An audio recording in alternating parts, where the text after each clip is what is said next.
میں ایک چٹنی بتاتا ہوں، ادرک لہسن پودینہ ناردانہ، بہت سارے لوگ کہتے ہیں یہ کہاں حدیث میں ہے، تو میں لوگوں کو بتاتا ہوں اگر قرآن پڑھو گے تو قرآن میں اللہ تعالیٰ نے مینشن کیا جب جنتی جنت میں جائیں گے ان کو سب سے پہلے جو چیز ملے گی وہ زنجبیل ہے.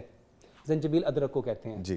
انار کے بارے میں اللہ تعالیٰ نے قرآن میں فرمایا یہ رمان ہے، اور جنتیوں کو جو ملے گا وہ رمان ہے. اس کے علاوہ جو لہسن ہے.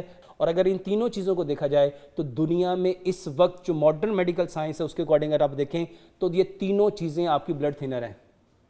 یہ آپ کی بلڈ تھنر ہیں. جتنے لوگ بلڈ پریشر کے لیے، کولیسٹرول کے لیے، ٹرائیگلیسرائڈز کے لیے یہ جتنی میڈیسن لے رہے ہیں ان کی یہ بہترین نیچرل ریمیڈی ہے آپ کے خون کو پتلا کرنے کے لیے. اور چوتھی چیز جو پودینہ ہے، آپ حیران ہوں گے اگر پودینے کی پراپرٹی کو اگر آپ زاد المعاد کے اندر جو امام ابن قیم رحمۃ اللہ علیہ نے لکھی اگر اس میں دیکھیں گے آپ کو شوق لگے گا. یہ اتنی زبردست پراپرٹی ہیں. یہ چاروں چیزوں کو مکس کر کے میں اکثر لوگوں کو کہتا ہوں کہ یہ 100 بیماریوں کا علاج ہے. اور اس کے بعد اس میں حسب ذائقہ سبز مرچ ملا کے اس کی چٹنی بنا کے ہر کھانے کے ساتھ 2 ٹیبل سپون یوز کریں.